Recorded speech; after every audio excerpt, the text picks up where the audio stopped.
Ja, guten Abend, meine Damen und Herren. Good morning, ladies and gentlemen. Let me welcome you to this next open forum session. It is actually the 5th session out of 8 sessions we have under the heading of the Open Forum organized by Bread for All, the Protestant Development Service, the Swiss Federation of Protestant Churches, and the WEF, the World Economic Forum. I am Christoph Stückelberger of Bread for All. We're happy to talk about globalization or deglobalization for the benefit of the poorest, with a question mark at the end of it. And we're also happy to be able to highlight various aspects of this question. We started off with the aspect of labor rights, then went on to the Doha trade round that was covered by the media. Then we went on to talk about biodiversity, and last night we talked about the financial markets, which was a highly complex matter. Today, we're going to something that is not really covered at great length, usually, but is very significant for the issue of globalization. What is this to do with religion? And we're happy to have a high-ranking number of people here on the panel. Before I pass the floor on, let me add a single sentence. It is interesting that this theme, this issue, is also currently being addressed in the Congress Center next door under the heading of God in Politics. So this goes to show that the issue is gaining ground. Even political and business leaders are facing this question or addressing this question, and we're happy to be able to discuss with you, the public at large here in Switzerland, discussing this theme. And I pass the floor to our chairman today, Professor Hübner. Welcome. Welcome, ladies and gentlemen, on my part to this 5th session under the heading of the Open Forum. Our theme is, as it was said before, globalization. Is it a salvation or a curse? It doesn't say, does it bring benefits or disadvantages, or can we have a trade-off? No, we're talking about salvation or curse here. These are the two concepts, salvation and curse, and of course this ties in with religion, with their values, judgments, and their concepts of the integer human being. We're happy to be able to address this issue here in the Open Forum. Religions, of course, accompany the process of globalization critically, and religions also have a historical commitment, because with their message, they've made a contribution. They said what we are proclaiming relates to all human beings on the planet, and that is why they have a commitment, on the one hand, to critically review and accompany globalization, whereas on the other hand, religions, especially Christian religions, with their history of missionary campaigns, have contributed to laying the tracks for railroads, as it were. So we have a historical commitment to addressing the issues of globalization. We will do this together with you and the members on the panel here. Let me introduce to you the members on the panel. First of all, on my right-hand side, Mr. Martin Robrun. It says Mr. Kobia on the tag. This is not quite right. The Secretary General, Mr. Kobia, of the Ecumenical Council of Churches, is unfortunately unable to participate because of negotiations with the Vatican, but he sends his regards. And we hope that these negotiations will produce good results. So Martin Robrun will be stepping in for Mr. Kobia. Welcome to have come at short notice. It's nice to have you here. Second of all, let me present to you on the podium Mrs. Tavleen Singh on my very left, my far left. She's a columnist of India Express, and she's a member of the WEF and has participated in the World Economic Forum. Welcome. Good to have you on the podium. And next to her, we've got Katherine Marshall, Katherine Marshall is an advisor to the President of the World Bank, and it is, of course, important to have an advisor relating to the dialogue between cultures and religions. It's nice to have you here. Good for you to have the time to be here. Welcome, Mrs. Marshall, to the podium. We also have announced another representative from Cairo and in charge in the League of Arab States for the dialogue of cultures. Unfortunately, he is unable to come, had to return to Egypt at short notice to take up negotiations. We only heard about it an hour ago. We had no other choice. We can only send this representative's regards to you. On my right, and finally, we have the host, as it were, the person in charge of Protestant churches here in Davos and Switzerland, also including the Methodists, the President of the Swiss Federation of Protestant Churches, Mr. Thomas Wipf, the host, in inverted commas, and the religious experts for everybody, all the Christians in Switzerland. I myself am Jörg Hübner and will guide you through this afternoon session. I work at Neuss, and I am a professor at the Ruhr University in Bochum in sociology, and I have been dealing with issues of global equality. So what are we going to talk about today, this afternoon? First of all, we will address the question of whether there are commonalities among the religions as regards the shaping of globalization. Are there any common points? Are there perhaps any market differences that we need to point out in perceiving what globalization stands for and how it is to be shaped? And what roles do religions have within the process of globalization? What roles do they have and should they take up in view of the future? I hope this afternoon we're going to hear some answers together. You in the plenary, we up here on the podium, together with you, so that we will leave here with in high spirits, having received some answers. We will all make our contributions, and I hope that we're going to have a good forum this afternoon. So let me get started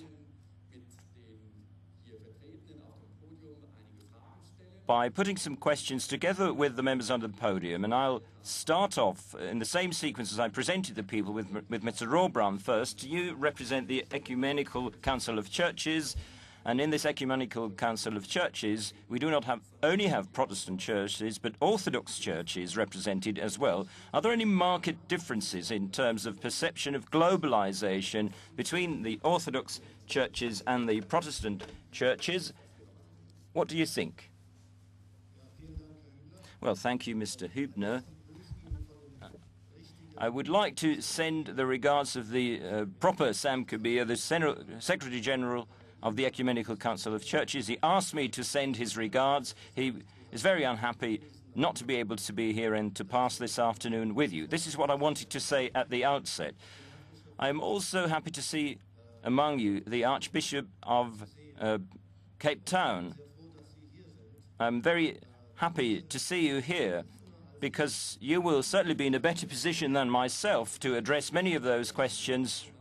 Please, would you rise for a second for all of us to see you?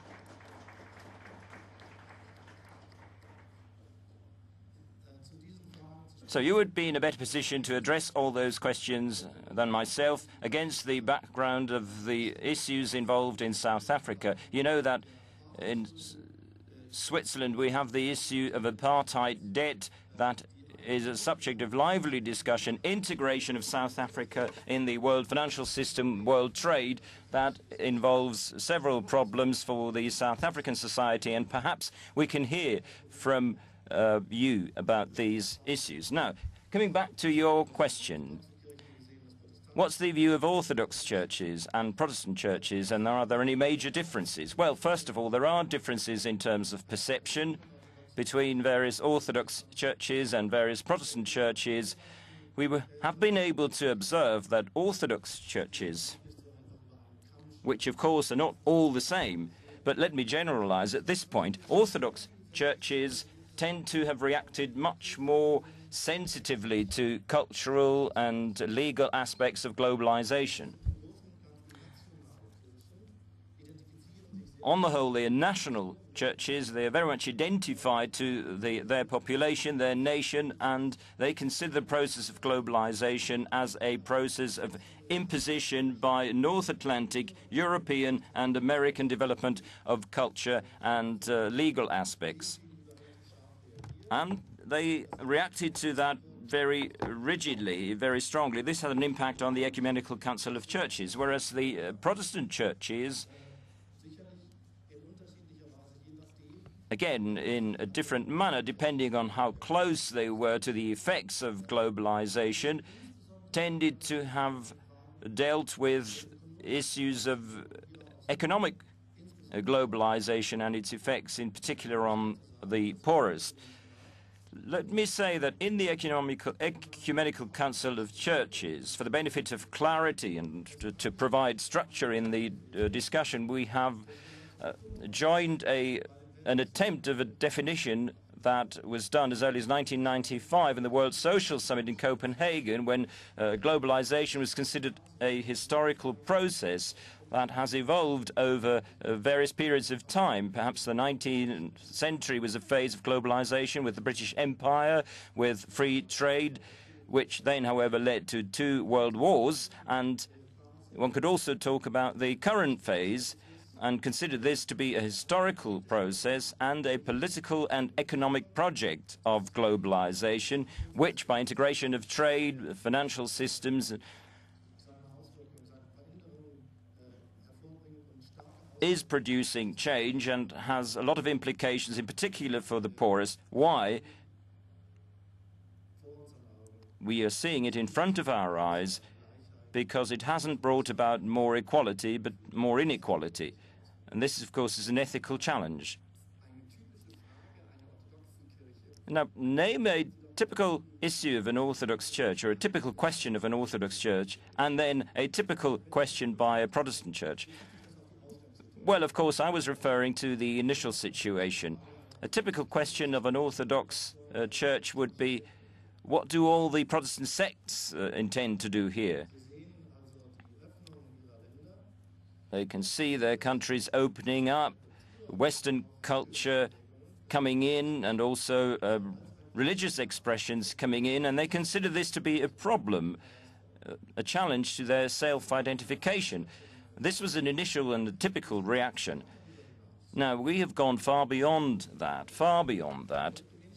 The Ecumenical Council of Churches, together with Orthodox churches in various Central and Eastern European countries in 2001 in Budapest, had consultation on issues of economic globalization. It's very interesting. The difference that I just introduced between globalization as a historical process and the economic and political project, for instance, is strongly promoted by the Russian Orthodox Church. They make a distinction between globalization and globalism.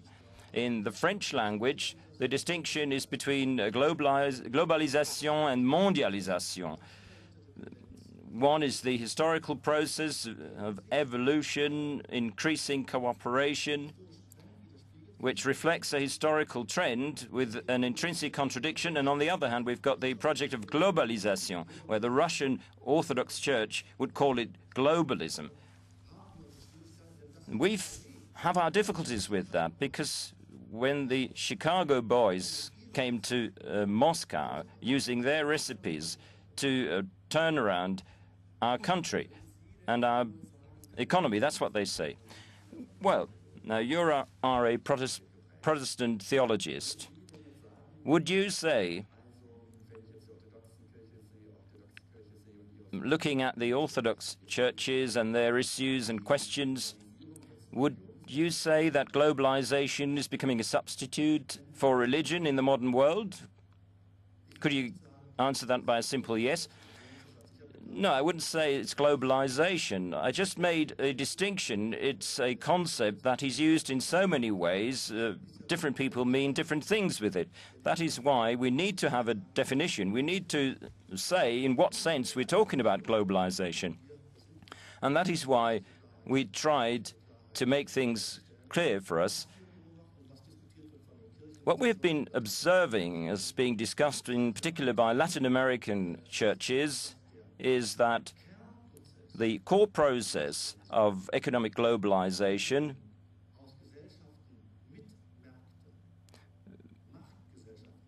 where societies with markets become market-driven societies and where the power contract becomes the essential contract in society and determines all walks of life, whereas other social contracts are being marginalized.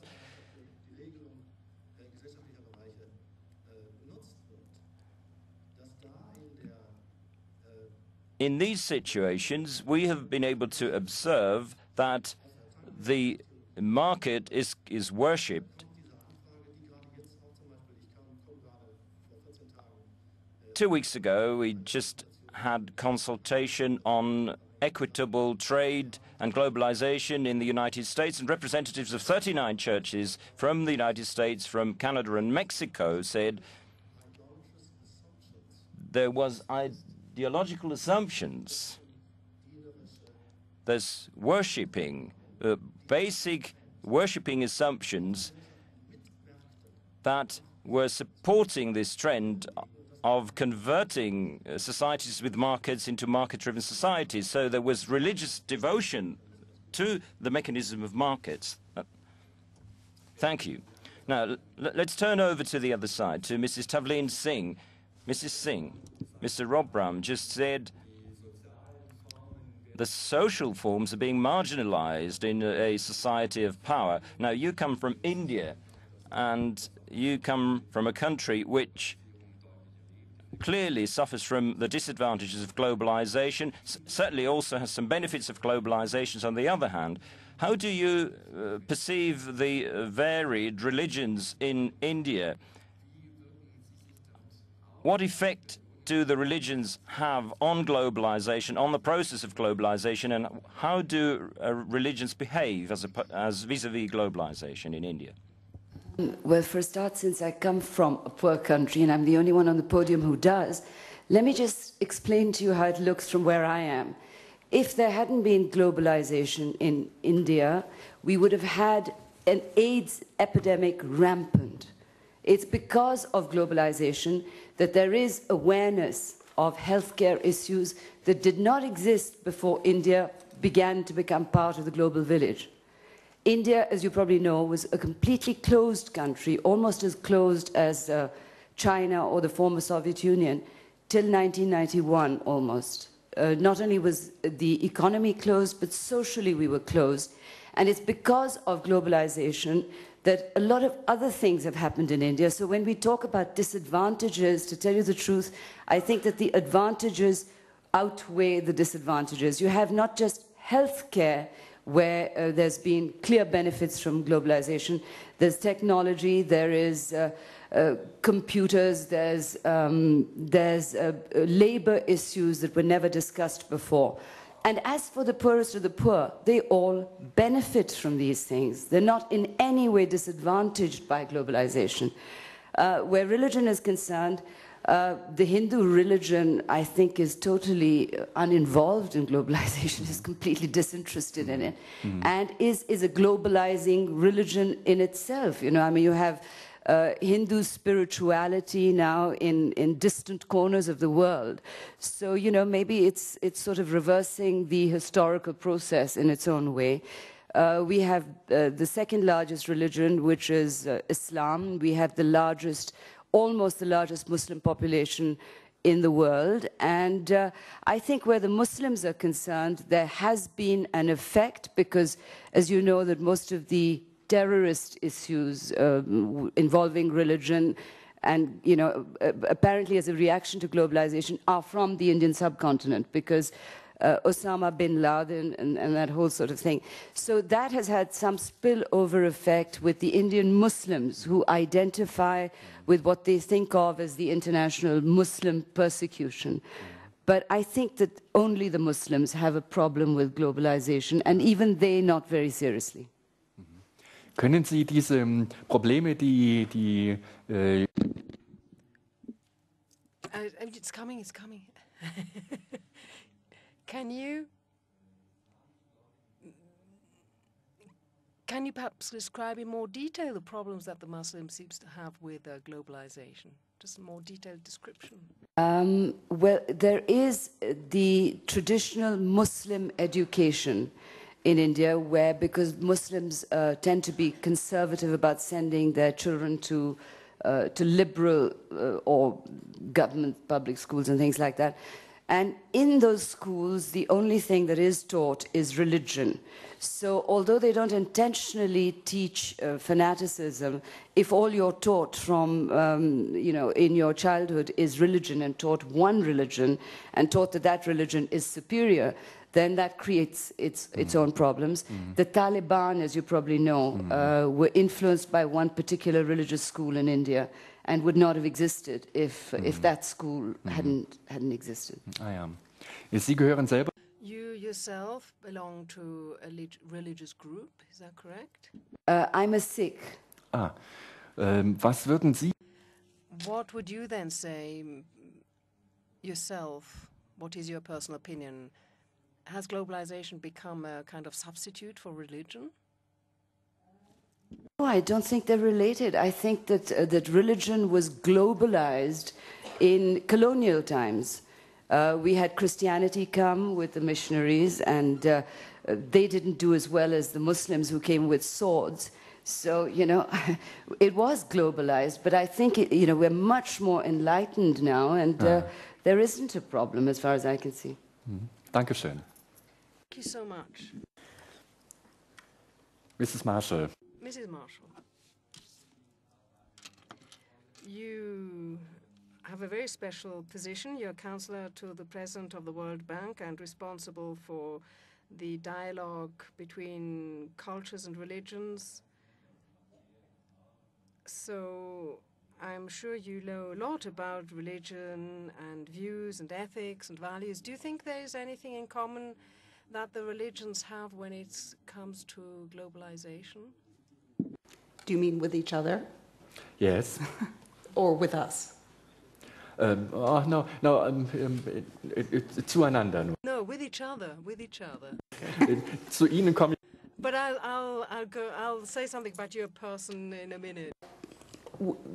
There's very interesting work, I think, that's been done to pull some of the common themes from all of the world's religions, and perhaps the most compelling message is that we should do unto our neighbor as we do unto ourselves. But there are many other common themes, and Hans Küng has put together a very remarkable set of documents around a global ethic.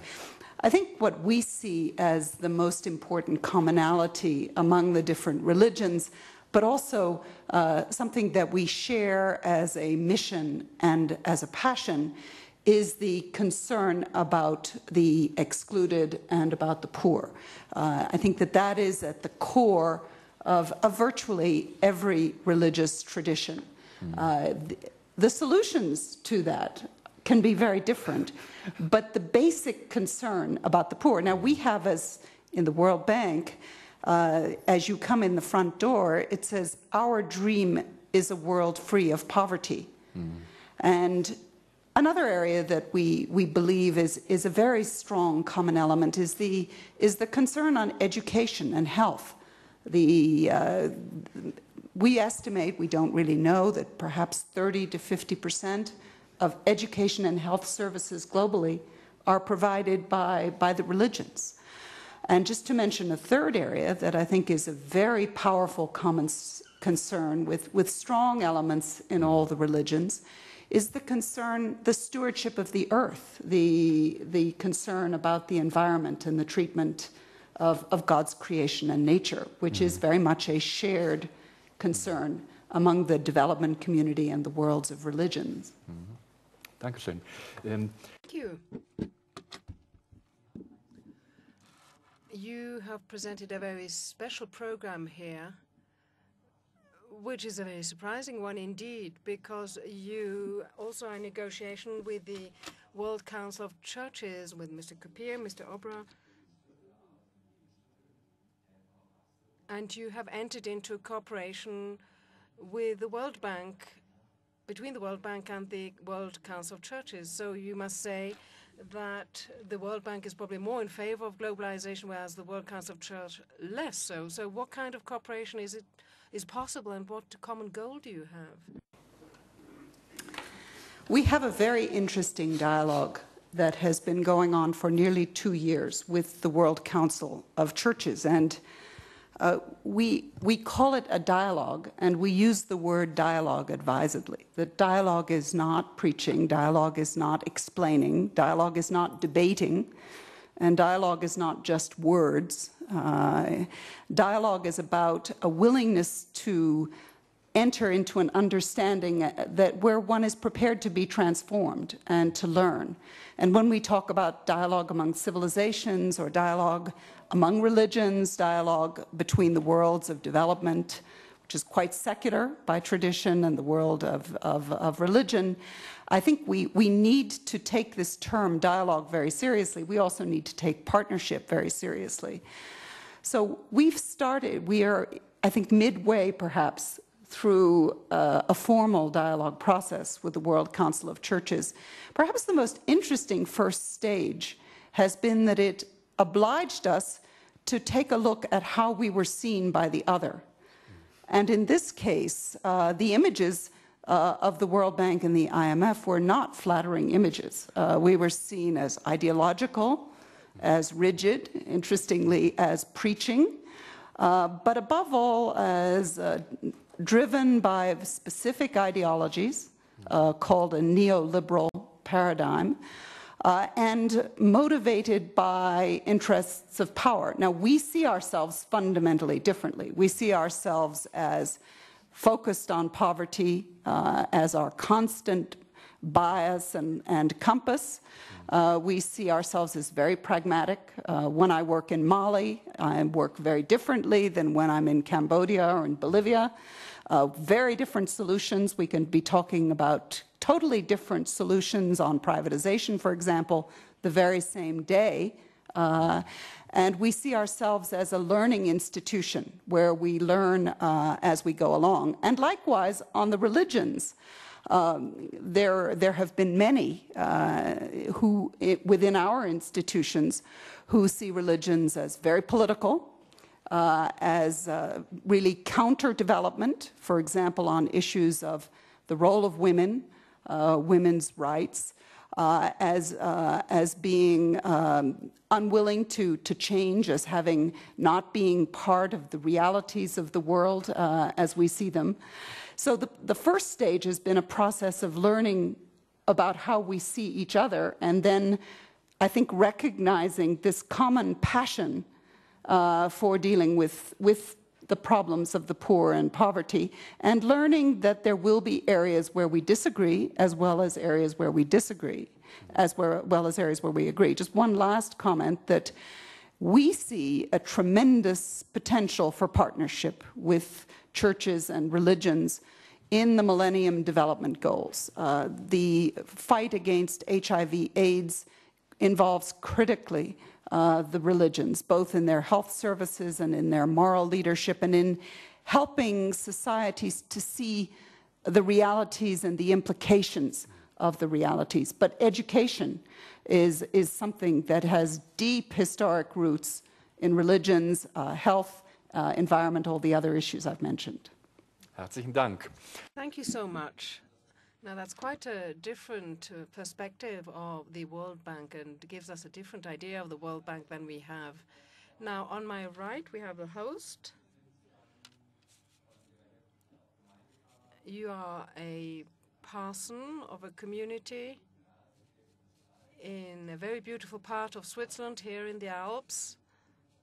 That's correct, isn't it? everything is so peaceful and harmonious in Switzerland. No fights, no struggle. It's all very peaceful.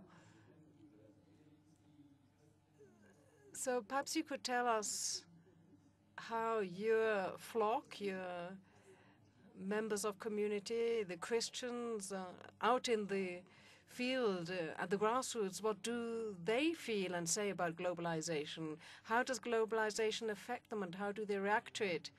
Well, Mr. Hübner, that's how you live with these prejudices or ideas and pictures that you have. Well, you used some very kind words about me, calling me a religious expert, and I must say that I refute this. That was the idea of the open forum at the beginning, that we would debate about the basic needs of the populations and not to get experts of the Wipf to come and expound. We should talk together, debate together. It's not the experts who should speak ex cathedra. We should speak about the justice and peaceful coexistence together. So we don't have experts up on the rostrum and non-experts down on the floor. We didn't say it like that, but that might be the image that we get. Well, Mr. Hübner, our country has the same kind of international interconnections as other countries, even though this may not seem to be the case. We have the same problems of agriculture, even though we may not have the same problems of employment or unemployment as in other countries, and perhaps we are not quite aware of our own power. There's a growing awareness of a lot of the people and population of this country, including the young, that we have a shared global responsibility within the meaning of joining hands and helping one another. I'm very much an advocate of dialogue between people who have different access to these various subjects, where people who share the same ideas meet. There is a lot of momentum, whether this is in this open forum or at the World Economic Forum. Of course, globalization is a very central issue, not only within the church, but also outside of the church. There is a lot that could be supported, many activities. It's a problem for our farmers. Yesterday or day before yesterday, a representative of the Egyptian farmers invited our president of the Swiss government to open the Swiss market to agricultural produce from developing countries. This would create about 10,000 jobs in Egypt for farmers there, whilst Switzerland may only lose a few jobs in agriculture. But that is something that we have to meet. This is a challenge we have to meet, a challenge of globalization. Parsons who help the population, whether parsons or priests, cannot simply stick to old tradition and say, okay, fine, Egypt. We need to reconcile the two extreme demands. Maybe you can become very contemplative if you go to the top of the Alps, but the country as such is perhaps not such a source of contemplation. Well, I wanted to be a little provocative, says the moderator, but let me ask you then, Switzerland is part of the international network. The communities, the religious communities participate and share in these problems, including the farmers. The global market has affected Switzerland for a long time and concerns the whole country. Do you feel that the global market has become the new God, the new deity? Do you feel, you as a trained theologian, think that the market, the global market, has replaced God? Thinking of what Jesus said, the learning and teaching of the New Testament. I'm a member of the Reformed Church, and according to Reform theory, what is godly is what we can trust in fully. Of course, there are all sorts of trends and tendencies, especially if the global market without any rules is seen as a panacea, then it would step into the shoes of religion and push it out. There are other developments as well when there are new products that are launched on the market where they do not distinguish themselves one from the other because of quality. Then you have a kind of marketing that could also be a substitute for religion, but I don't want to exaggerate it. What we need to do is to look at the whole situation very objectively and factually, but there is this tendency of seeing the market without any rules as a panacea. Thank you. I know that I provoked you by saying that you were a religious expert, but we don't have a representative of the Catholic faith here on the podium. I don't know whether this is very striking.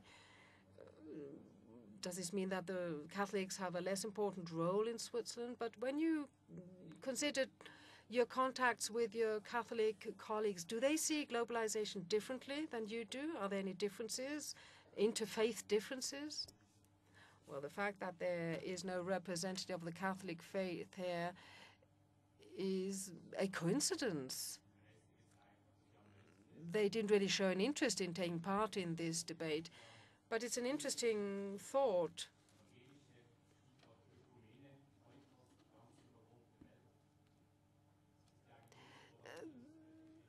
For the evangelical movement, the concept of globalization is oikos, the spreading of the faith or the existence of the faith throughout the planet. And for the Catholic Church, it's more the Catholicism.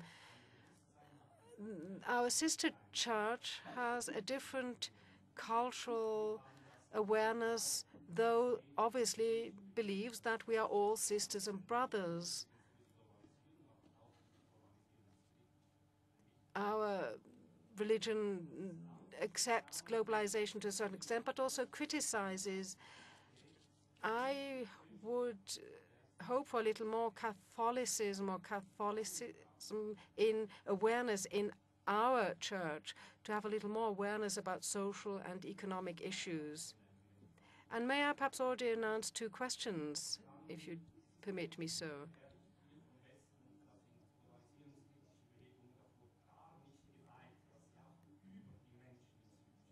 In the West, we often talk about people in the South, in developing countries, in a rather patronizing way, unfortunately.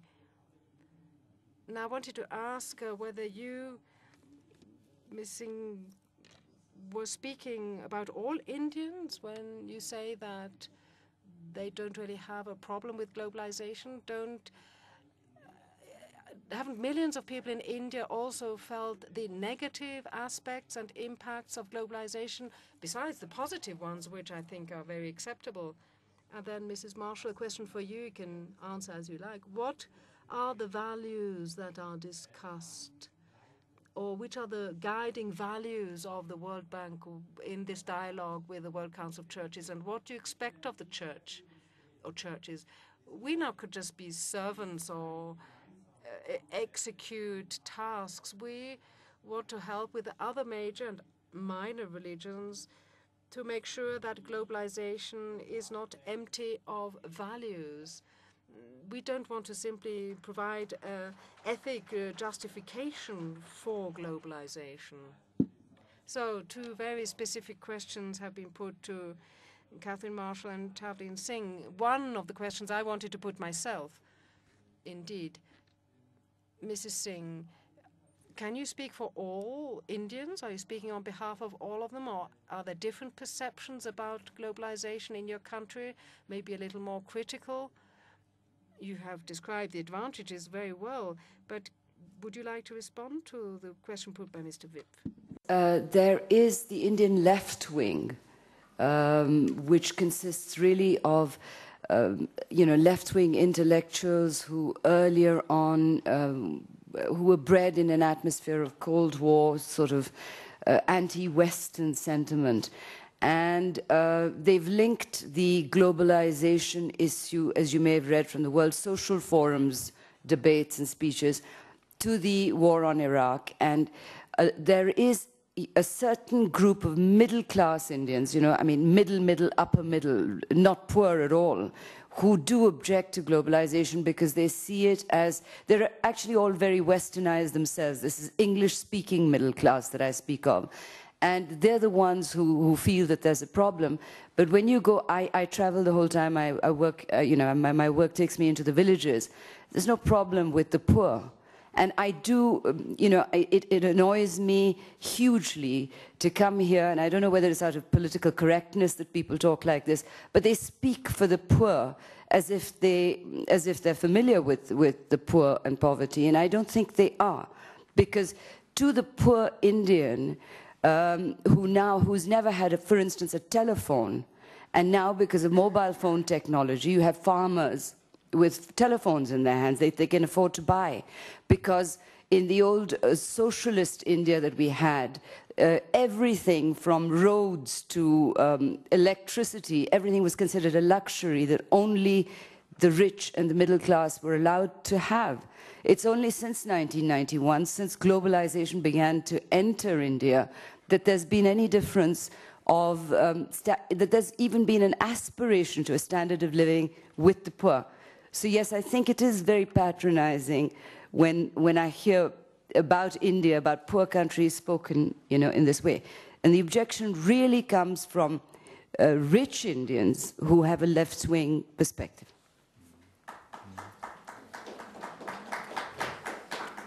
Dankeschön für die Erläuterung. Thank you for those explanations. The Christian churches don't want to simply execute the mission of the World Bank. So what are the guiding values of the World Bank? Can one talk about such values? Do they exist? Are they taken into account? And are they overriding values in all the dialogue and discussions that the World Bank has?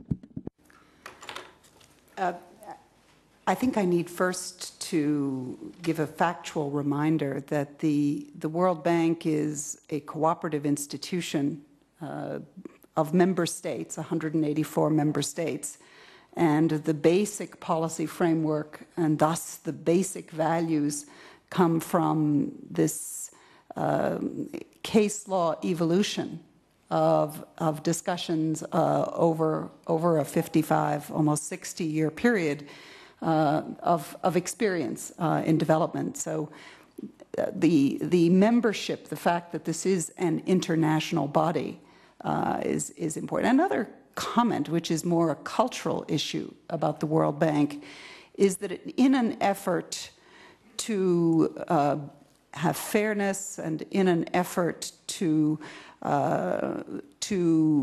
avoid being directly involved in the political realm, which has been a part of our Articles of Agreement, we have tended to develop a very technocratic language, often statistics, economics.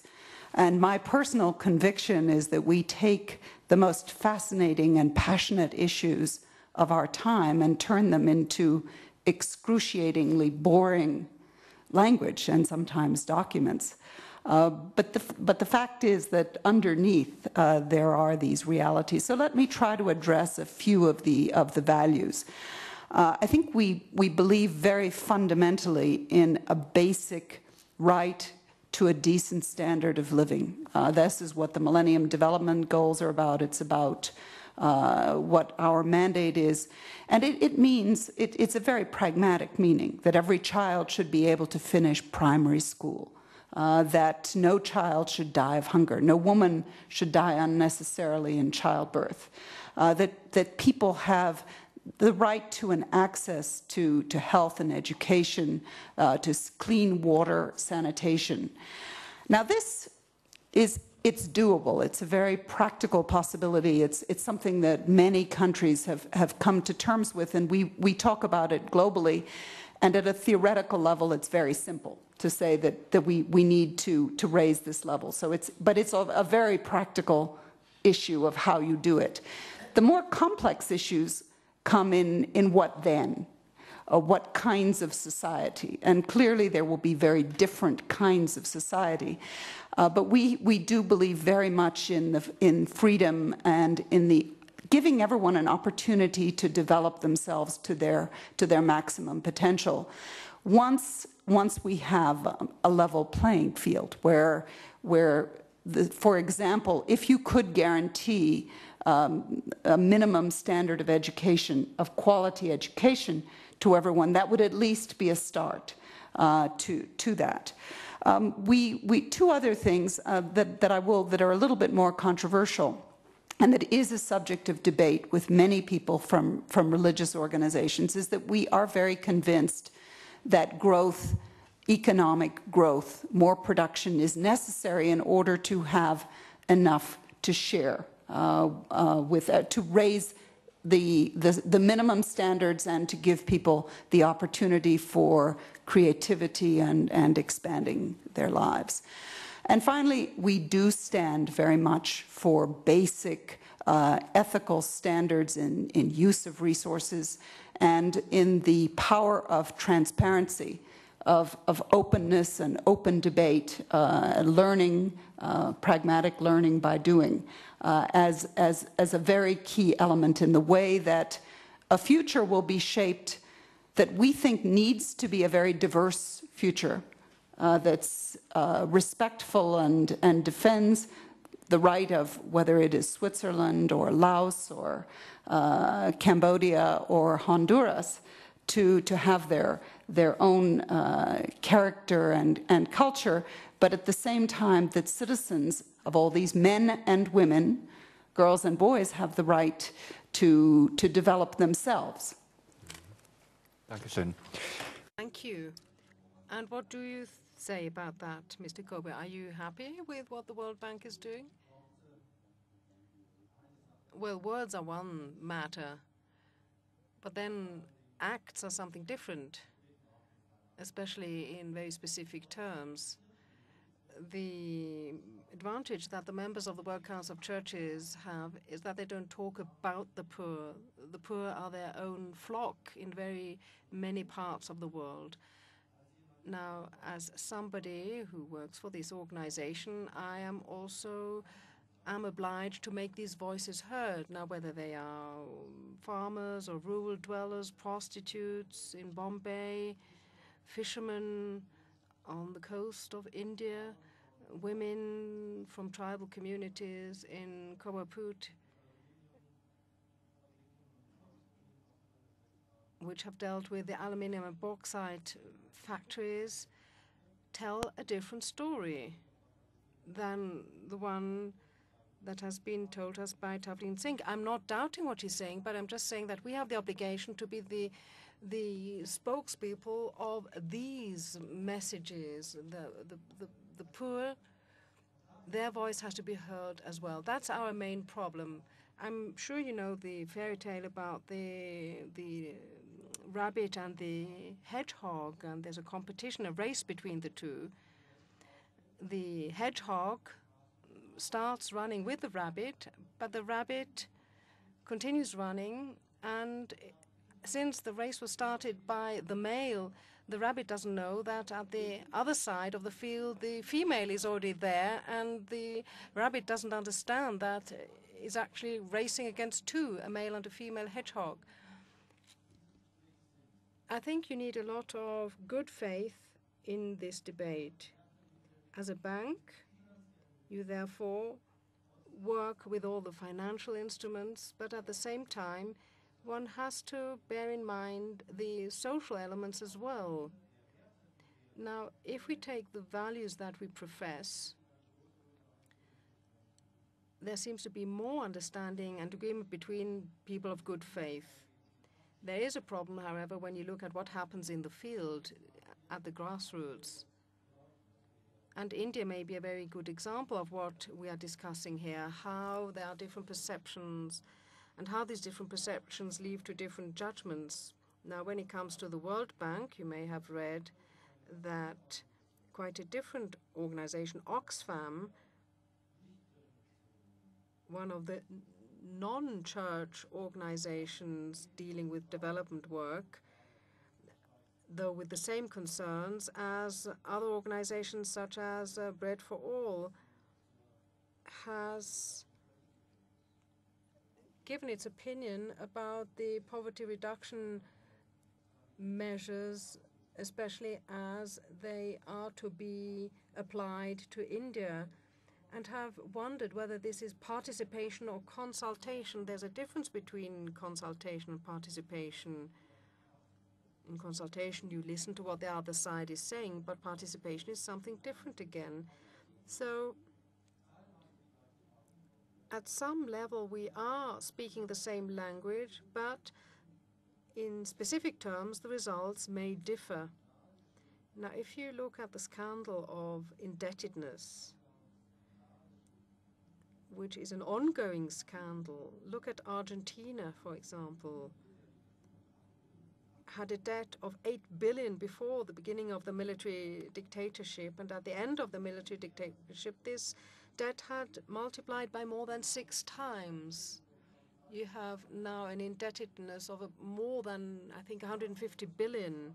Argentina has already paid back about 200 billion to the north, if I can believe the figures that we have been presented with by the president of the Lutheran churches.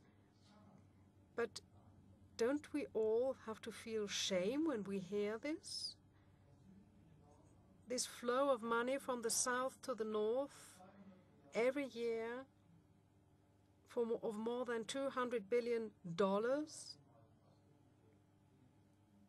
We try to point out all the good things we do thanks to our development help and aid, but the net financial flows are still going from the south to the north at the expense of the south.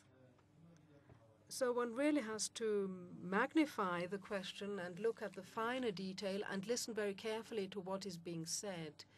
That is why I'm so happy to see here Archbishop Ngani. And I hope he'll be able to participate in the discussion, says the moderator. Now, he belongs to a church which deals with this issue on a daily basis. This is something the parsons have to deal with in the communities because they have to help these people who have no wherewithal, who lack the means of survival and subsistence.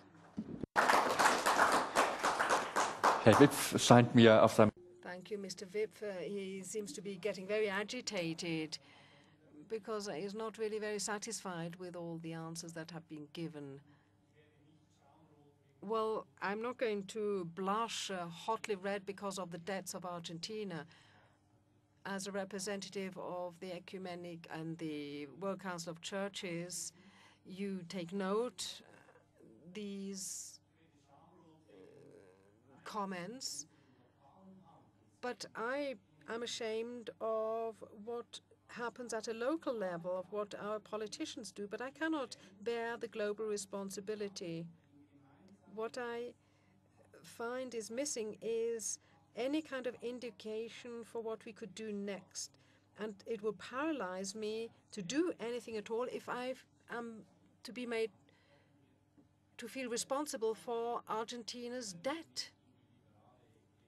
And you will not be able to corner me on this matter of responsibility of every individual. What we are talking about is empowerment, but I feel paralyzed when I'm confronted with this pattern of victim and perpetrator. We have a parson in Argentina who is a representative of our church, and he's there as a missionary. I know what the situation is in Argentina quite well. There are lots of very poor people, but local measures are being taken within a global framework and which are of great help to the individuals in Argentina. So I just wanted to react to how I feel when I'm being made to feel responsible globally. It shocks me and paralyzes me. Well, I think many people feel like that. How can we commit ourselves? What can we do? So I could perhaps now turn to the floor and ask the Archbishop if he would like to speak from Cape Town. Perhaps you could tell us something about the situation of your flock, the members of your community. But if others have any questions, please raise your hand. Someone will give you a microphone, and then you'll be able to put your question. There are microphones on both sides of the room. I can see that there are some requests for the floor already, but would you like to react, Archbishop? Erzbischof Ngani. Thank you very much. I'm being put on the spot, am I not? Good afternoon. I do not know which of the areas, Mr. Moderator, you want me to react to, but I just want to start from the beginning. We tend to popularize words like globalization, but the fact is that this is God's world. God created it. So it is God's global world. And He put us in this world. And the World Economic Forum talks about security. And yet the foundation of all security is God, in whose arms we are secure and in whom we anchor our lives. And it is this God who created this world and made resources, provided everything for our need and not for our greed. The problem in the world is that greed has taken over, and at the expense of the needs of the people. There are sufficient resources in this world which could make everyone have what is basic for human living. And this God has given us enough brains for the technology that we have. We can take people to the moon. And why is it that we cannot make sure that everybody has a meal a day or 3 meals a day? And where I come from, you get to situations where you hear about children taking turns to have breakfast in a world which is in surplus, in a world in which we can make all these issues available. So this is part of a world in which you and I are stewards, and in which we have responsibility to make sure that everyone has all that is for human living. And that is the good pleasure of God that He did when He created this world. And then the question, I saw the globalization for the benefit of the poorest. I think that without going into a dissertation on globalization, I tried to do that. This is not a commercial, but there's a book that I've written which is A World with a Human Face. It's done by SPCK in London, but it addresses the issues of globalization. There is one fact, as I've indicated, that this is God's world, and therefore you cannot reverse the fact that we live together in one world, and that in this world, God has given us the brains to which we have made technology, and in the World Economic Forum, we could talk to people in space, and we could translate this simultaneously. We cannot turn the clock back. But having said that, there are negative aspects of globalization. And I want to expand a little bit, maybe take a different line from my sister from India, in the sense that there are people who set up the instruments that govern the world, who happen to have been from the North and the Western Europe. And what they have done is that the dice is loaded much against the people of the South. And there are negative aspects of globalization in that sense, that you've got these instruments like the Bretton Woods instrument, which came out in a different world order after the World War II, and which we say needs to be reformed, because that was a different scenario then, it's a different scenario now. They are all loaded to favor the rich, the developed countries. Hence, you find in this globalizing world that the rich are getting far too rich, in fact, stinkingly rich, whilst the poor are getting desperately poor. And in this world, which is God's world, in which you and I are stewards, we need to reform those instruments so that they, with the principles of equity, transparency, and accountability. And those of us who are here, there is a foundation, a ground that should be driving it. And we are all grateful to Hans Kung for his exploration of the global ethic. That should be the driving force. And I want to add, as a person from Africa, that that kind of ethic should be an Ubuntu global ethic. Ubuntu is an African concept which says, I am because we belong together, so that we can together make this world a better world. And to come to that in terms of practical steps that we have already shown in terms of making a world a better world. In the fight against apartheid, apartheid which was declared by the world community as a crime against humanity, we all stood up together. And I've met people in Switzerland and in other parts of Europe where they have said they were brought up in the diet of not eating South African goods. That solidarity brought about the collapse of the granite wall of apartheid. And together, today, we're celebrating 10 years of democracy in South Africa because of a commitment as citizens of this global village in terms of gross inhumanity in a system that legalized discrimination on grounds of grace, on grounds of race. The world said no to that. And today, we have a democracy with an enlightened constitution that guarantees socio-economic rights. We have also demonstrated our unity in this global village in terms of the Jubilee 2000 campaign, which was a people-to-people's campaign.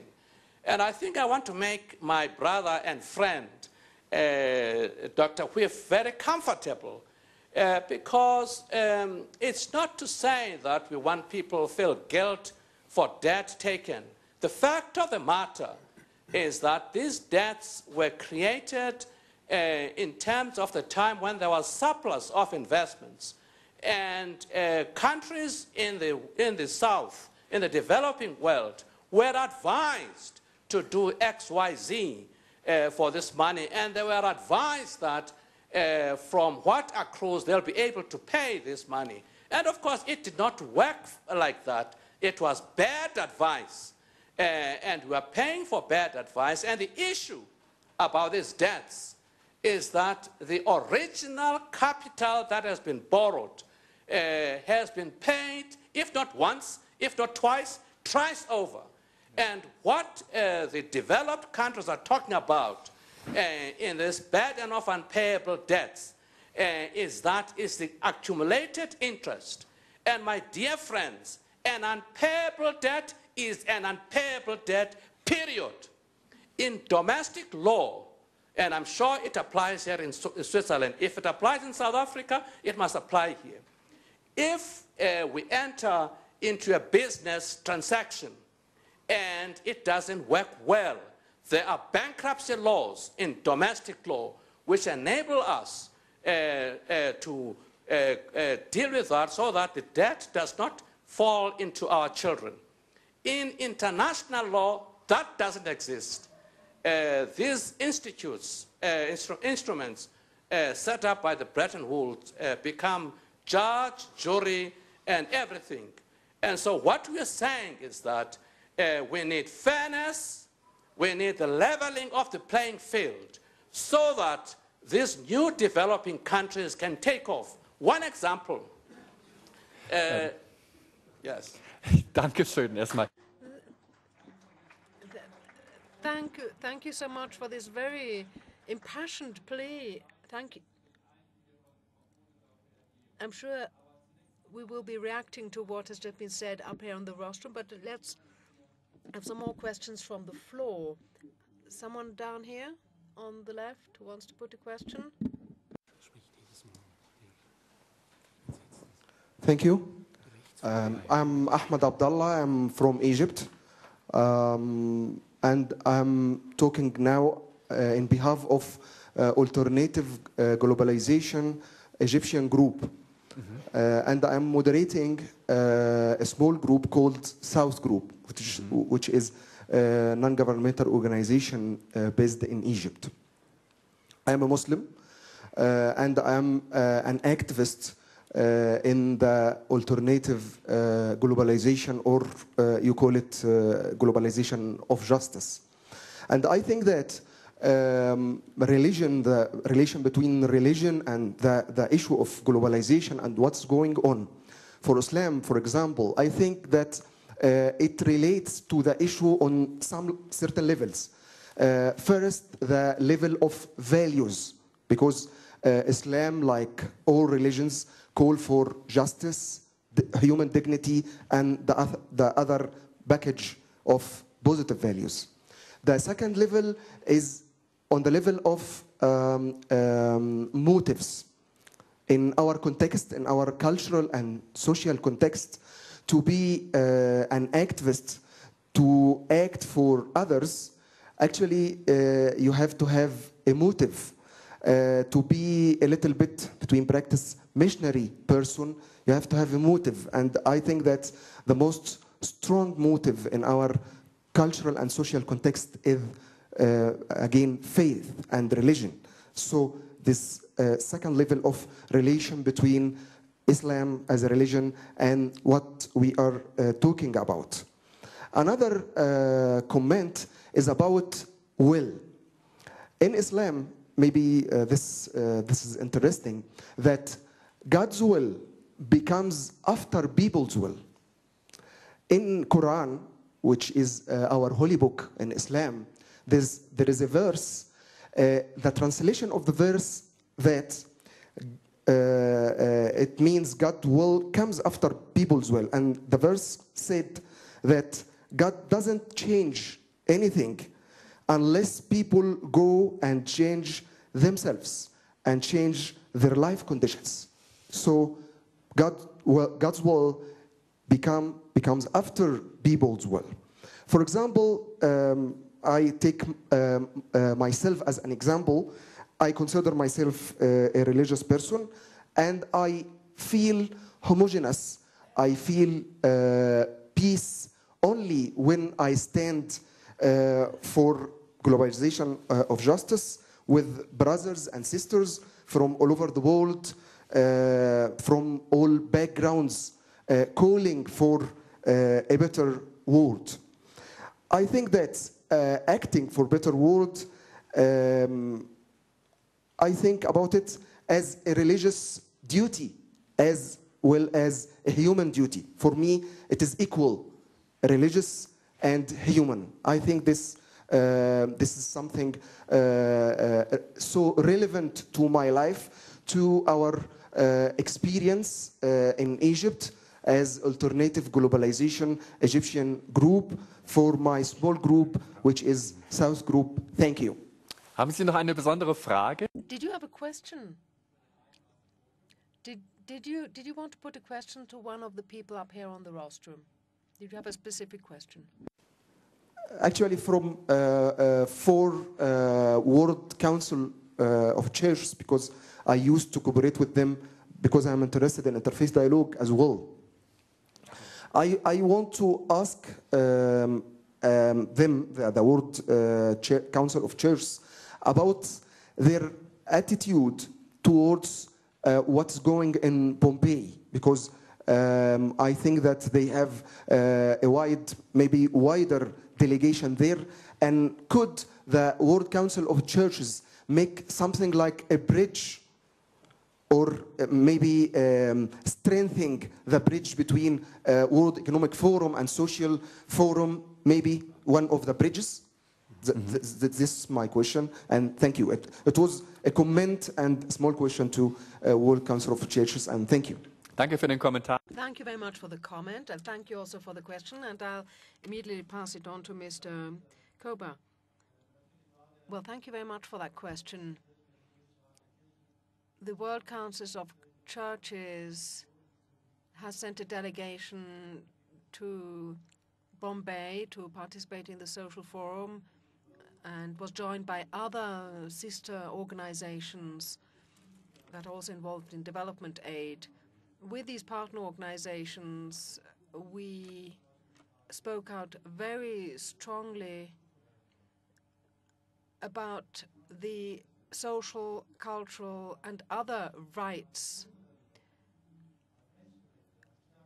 How can these rights take their rightful place within human rights, so that these modifications and changes can actually take place, the ones that were mentioned by the Archbishop of Cape Town?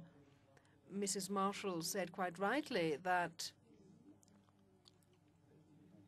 the member states of the World Bank are the ones that guide the World Bank. They are the masters, so to speak, who tell what the World Bank has to do. But amongst these members, there are countries that have more rights and a stronger voice. And the same happens within the trade negotiations. South Africa, Brazil, and Egypt and other countries have tried to build a coalition within the WTO that would give them a stronger weight, a heavier weight in this organization. We may not ignore the fact that it is a bit of a power struggle, and that we too have to put these questions. But, and this brings me to the crux of the matter, the Council of Churches will always trust mainly in God and God's world, and will always ask the question, what does it mean to love thy neighbor? Can we still talk about this kind of Christian love in this context? What is my relationship to my neighbor?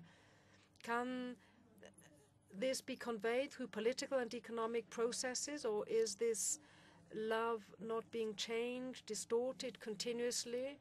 Not in the direction of more justice, but unfortunately rather in the direction of more inequality, more inequity. If I can continue preaching to my community, I must deal with these questions, with these issues, and I'm very grateful to Bread for All and the other organizations for having made the attempt and the efforts to bring about this dialogue here in Davos, that all these voices can be heard and that they find a meeting point for debate. Thank you, says the moderator. Further two hands have been raised and seem to be asking for the floor. I've just got a question for Mrs. Marshall. When implementing policies in various regions, is it a real factor? Is the religion factor one you take into consideration before implementing a policy? And does religion in an area affect the sustainability of any projects or programs that you begin? Thank you. Historically, the World Bank has had virtually no formal relationship with the world of religion, and in fact we have been, as an image from our World Council of Churches dialogue, ships passing in the night.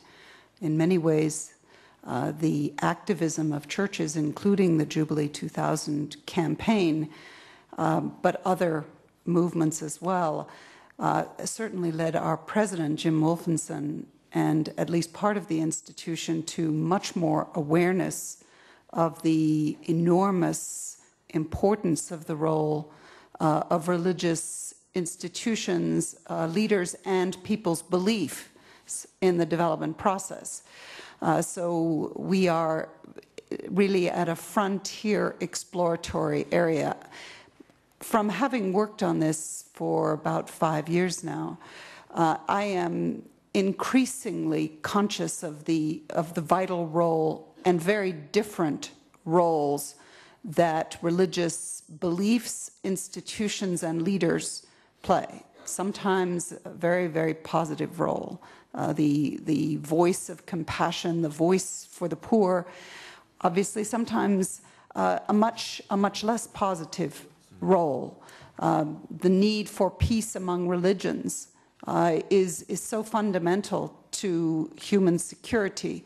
But the overriding theme that we see is the power of the ancient and very widely held religious beliefs in giving voice to the people who are suffering and who are excluded and who are downtrodden. And there we share a very strong common bond and a common passion.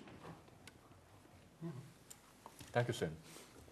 Eine Frage dort. Thank you. Another question at the back of the hall. Dort in den Stuhlreihen dort ganz hinten habe ich eben eine gesehen. Ja. Ach so. Irma Wehrli.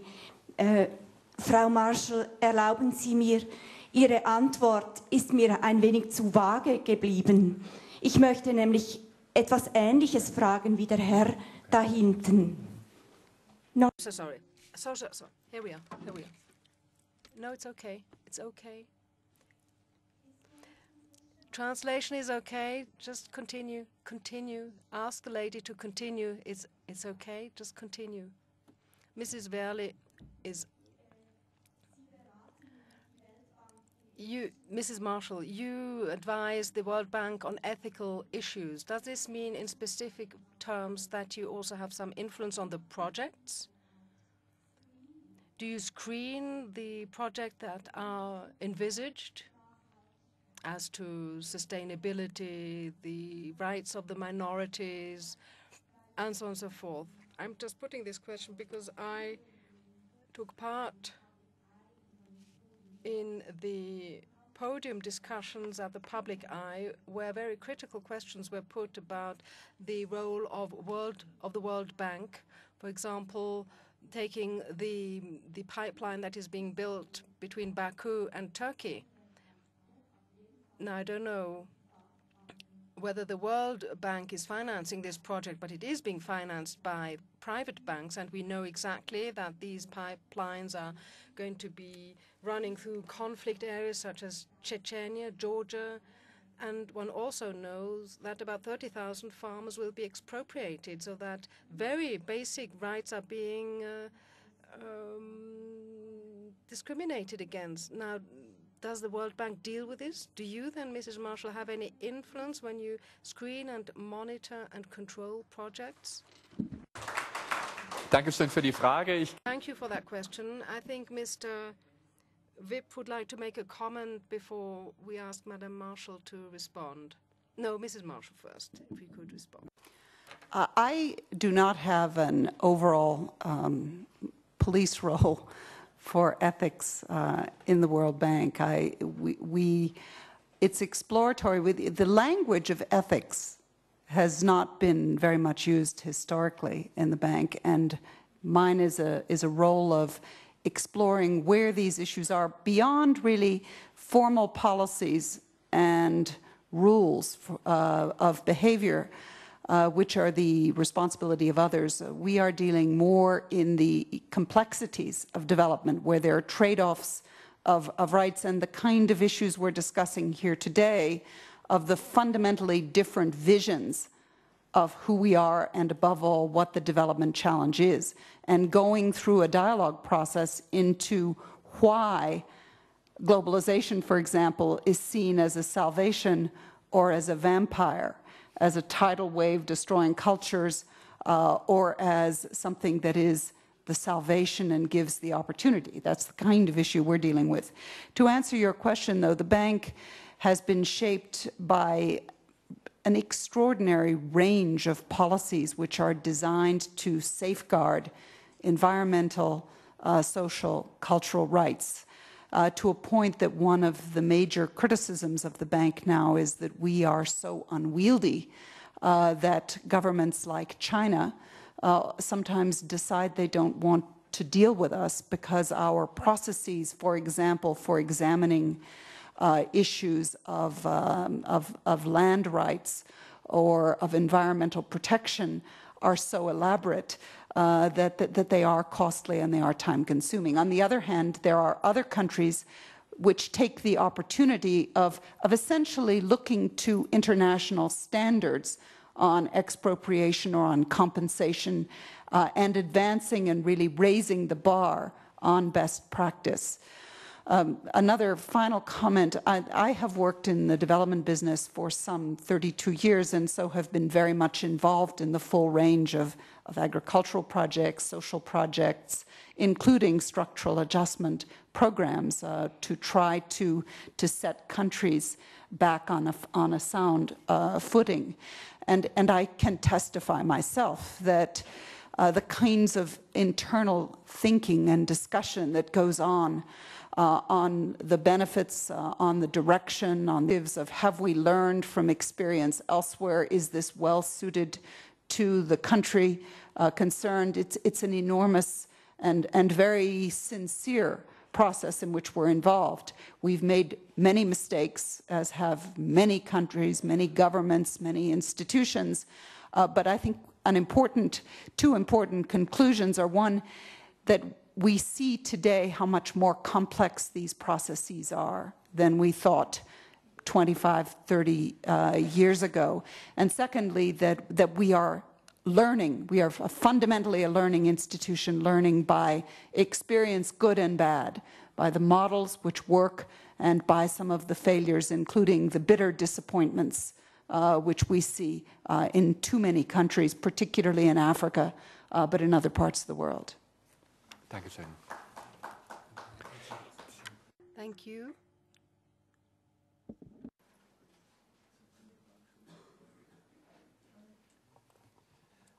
Mein Name ist Peter Eigen. I'm called Peter Eigen. I'm the founder and chairman of Transparency International. Our work is driven by the conviction that corruption within countries, but also the corruption that is being brought from the West and the North to the developing countries is at the root of poverty and of underdevelopment and the difficulties besetting these countries, and an obstacle to achieving the goals, the targets that we are also concerned about here. I'd like to make a comment and also put a question. I think that institutions can learn. They are able to learn. A few hundred years ago, churches used to burn witches. They don't do this anymore. And I think the World Bank has also learned. 12 years ago, I left the World Bank in protest and disgust because the values that prevailed regarding corruption at the World Bank was something I could not accept.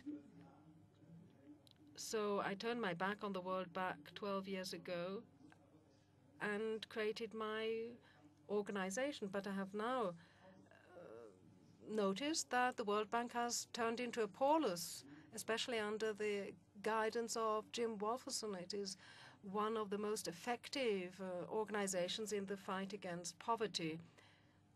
Now, nonetheless, I'd like to put a question to Mrs. Marshall, and it's the following one. Isn't it true that by its very nature, the World Bank is simply a captive, a prisoner of the governments, not only the governments of the member states, as Mr. Kobia has said quite correctly. Unfortunately, the rich member states of the West have the prevailing power in voting rights in the World Bank, but they are also prisoners of the countries in which the World Bank is active. And unfortunately, in terms of corruption, we see this unholy alliance between the suppliers and manufacturers in the North, including in Europe, and the governments of the South, who don't plan their major projects in the interest of their population and future generations, but only from the perspective of providing large profits to the manufacturers and suppliers in the north and in favor of their own kleptocracy. And now a council regarding debt scheduling and servicing. Debts that have been caused by corrupt projects should be considered as odious debt and make those organizations in the north pay for them, the ones who have caused them. I really would like to applaud what the Archbishop of South Africa has said from Cape Town. Those who have caused the debt should assume the debt, that is to say the banks in the north, the organizations and institutions in the north. But again, to underline what I said, my question to Mrs. Marshall, is it possible to reform this status and free the World Bank from its Babylonian imprisonment? Is it possible to have a kind of program of reform so that the bank is no longer prisoner of these corrupt states and governments? An die viel gefragte Poor Mrs. Marshall, she's being marshaled to answer all these questions, but before I give her the floor, the learning process of international institutions is something we can observe here in Davos. So Mr. Wipf first. Thank you very much to the founder of International Transparency. This is very important work that you're doing, and it is helping Brot for Brüder, the bread for all, very much. Now, this ability to learn, the learning ability, it's something I would like to come back to. I think it is part of being a Christian that we admit to this kind of learning ability. As a participant of the World Forum, I'm very ambivalent, and the anti-globalizing groups in Switzerland don't like to see me there as a participant. But I have been able to observe, and maybe also thanks to the presence of all these representatives of NGOs at the Wipf, many people who come to the forum, those who are responsible for economic questions and others, have shown an ability to learn, to understand a little more what it means, this globalization, and have learned to understand that something has to be done to prevent the planet from falling into this dichotomy of those who have and those who do not have. And those who take decisions have shown the ability to start doing things that will help and change the things. And we as consumers and we in the churches are also able to do this.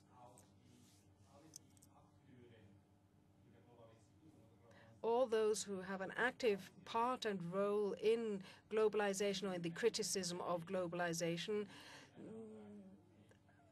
live in ivory towers, and they should open up a little more and reach out to others, listen to others. So learning ability on all parts would be good.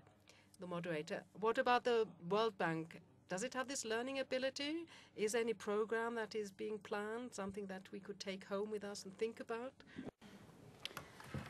Well, let me take a few of these very large and complex questions. First of all, I want to underline the importance that I and we attach to the work of Transparency International, that it's the kind of partnership is the theme this year, that we look to what one head of state called fire from above and fire from below, the idea of having mutual accountability, mutual pressures on these very complex problems.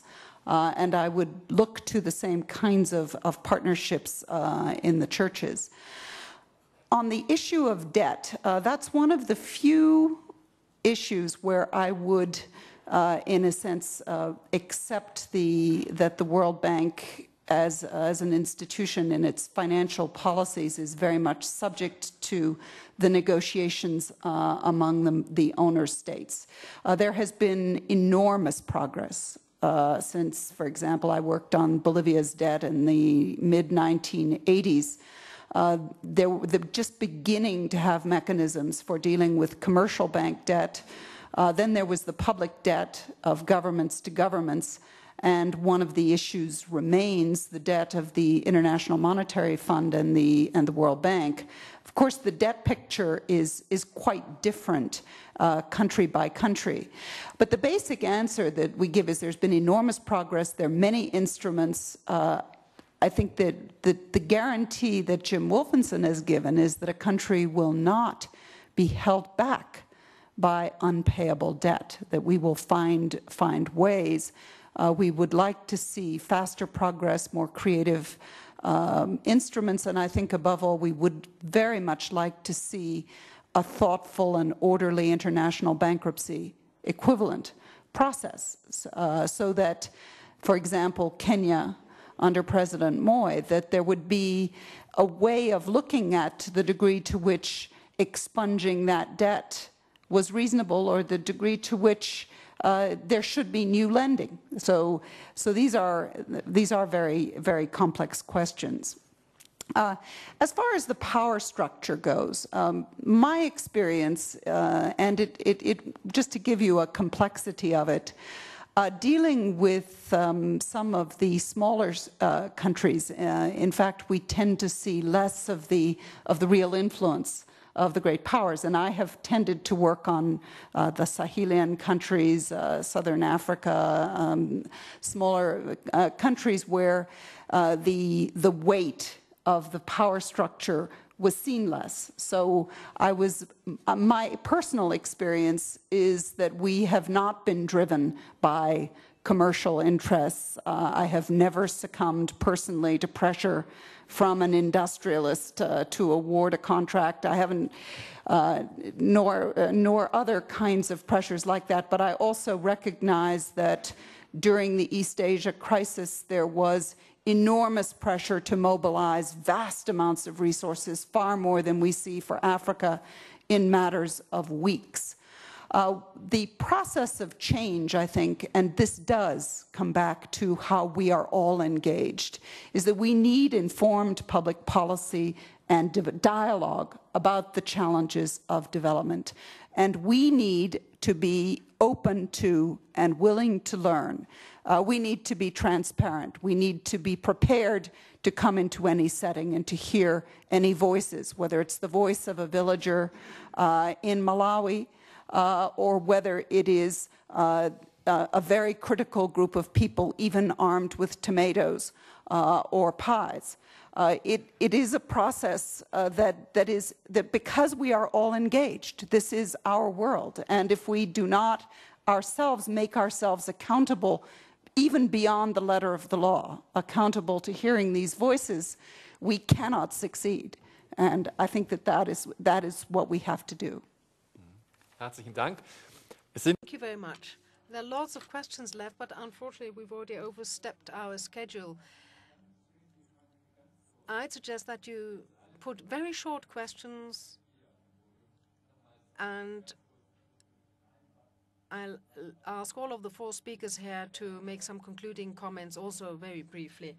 There's a gentleman right at the back who's asked for the floor for quite a while, but we cannot hear him. He's not using the microphone. I'd like to tell you something about an experience I've had.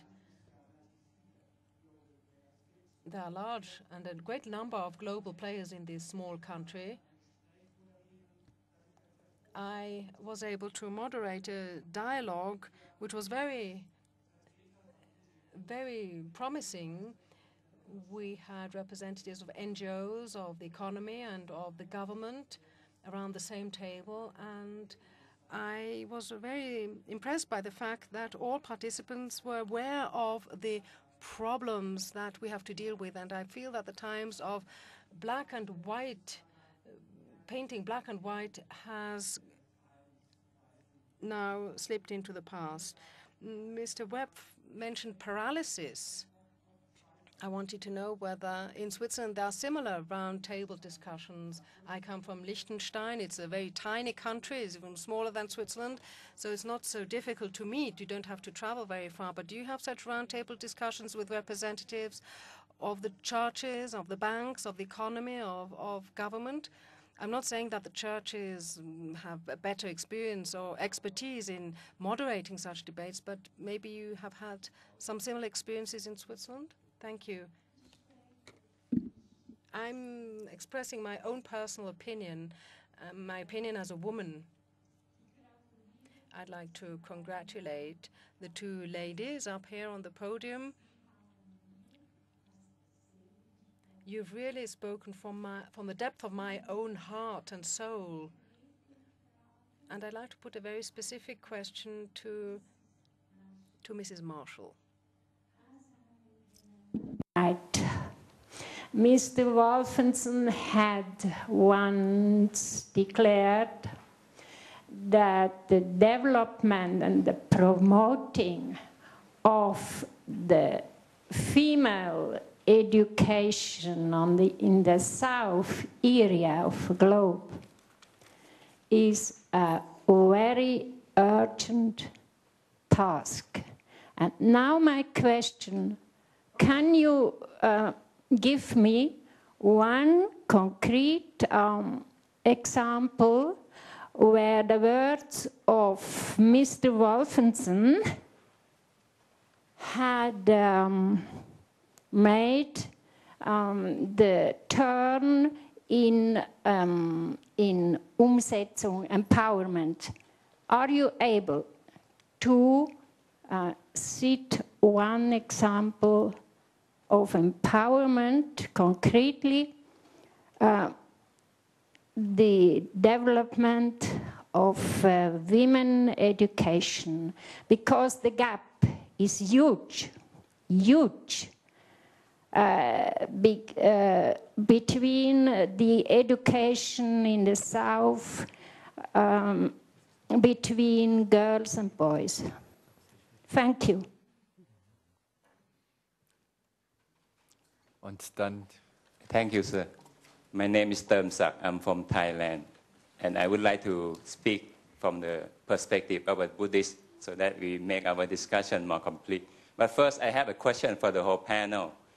Are we seeing an end to our religion in this century because of the globalization that is irreversible?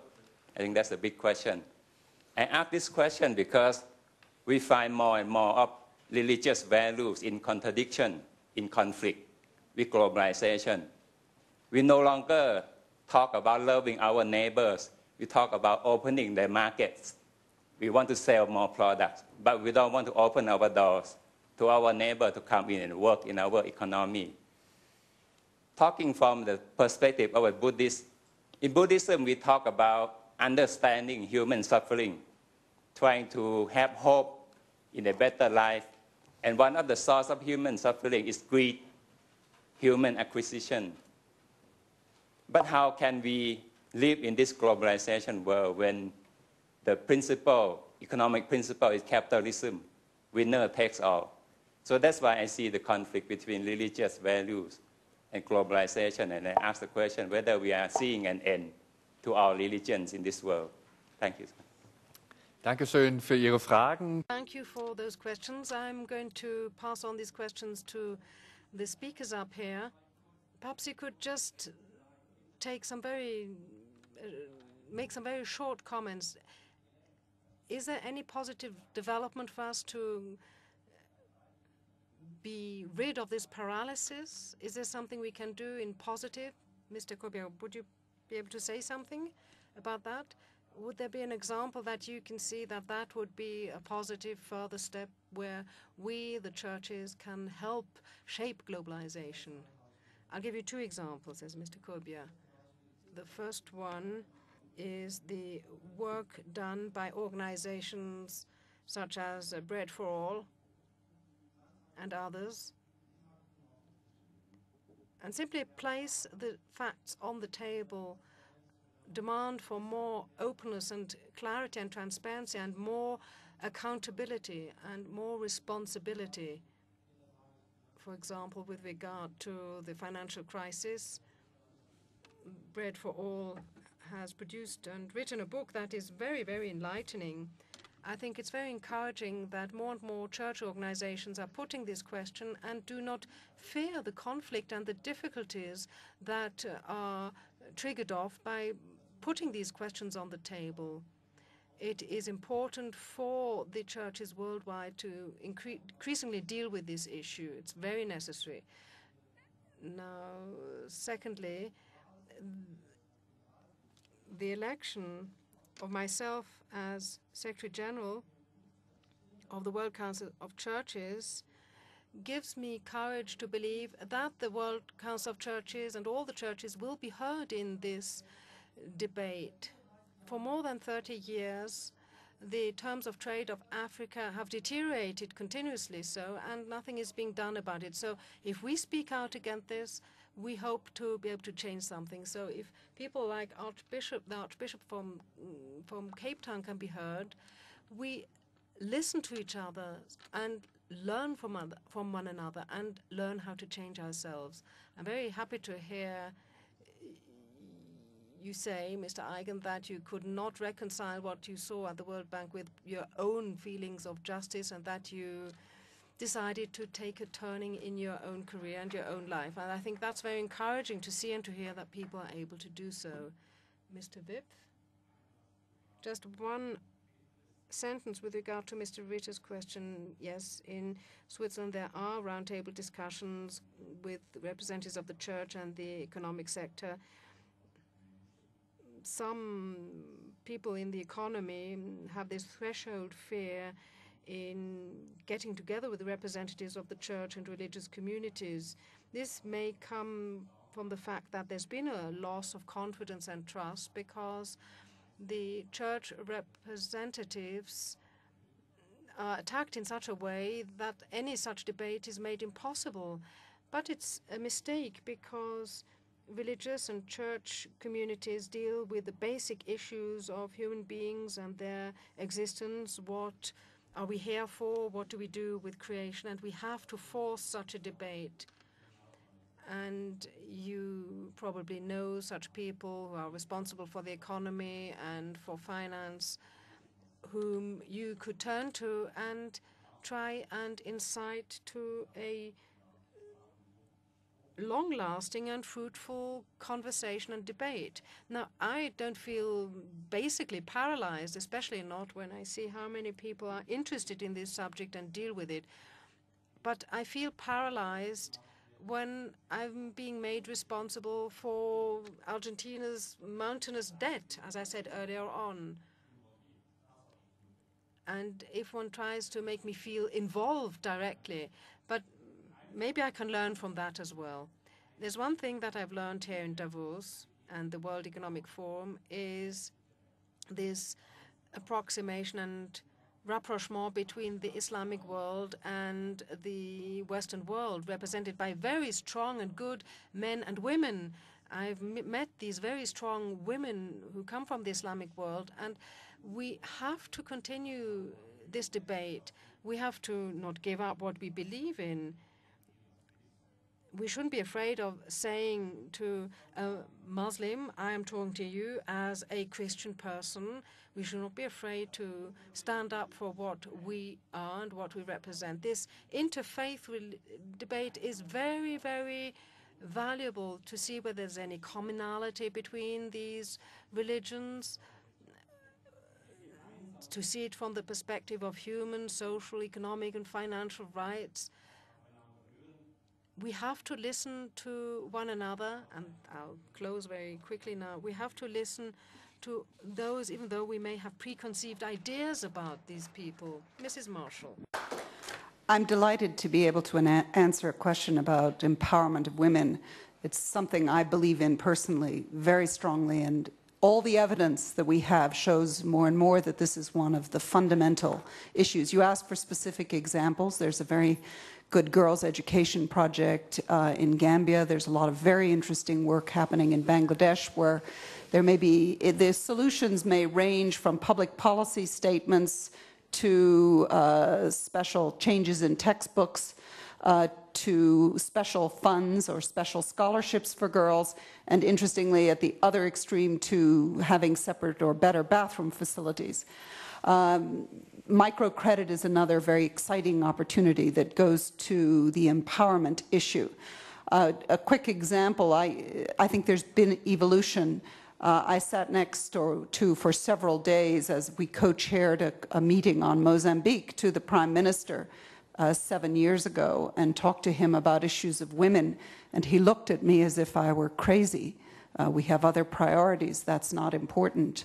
A year ago, with the HIV/AIDS epidemic, he spoke at the United Nations and wrote, the same person, saying that if we do not transform relations between boys and girls in our society, and men and women, we will not survive. So my bottom line is that we have a long, long way to go. There's far too much rhetoric, too little action, and I call also on the churches. This is one of the major issues where I think the churches at all levels can help. My closing comments, I want to adapt a little bit what Klaus Schwab said in the opening, that we need to work with our minds, and I think we need to look at the evidence, including looking ugly facts in the face, and that applies in our dialogue with churches as well as in our own work. Heart, I think the heart is the compassion, the concern, making the injustices in our world, which are so huge, the concern of all of us, but also using our minds and our hearts to set priorities and to persist in the efforts. I would add our hands. We know that there is far more rhetoric and too little action on everything from AIDS to corruption. So it's a major issue. The issue of soul, I think, belongs not only to churches, but also belongs to every one of us individually and to every institution. What are the values? We have to ask ourselves what our values are. And the final one that he mentioned, which we haven't heard too much of today, is nerves. We live in a very dangerous world. And if we don't have the courage and the nerves to keep to our purposes and to recognize the dangers and look them in the face, we won't succeed. So I want to end with very much supporting my dear friend, the Archbishop of Cape Town, in this plea that we have the resources and we have the know-how. We need to fight the fatalism that poverty is inevitable.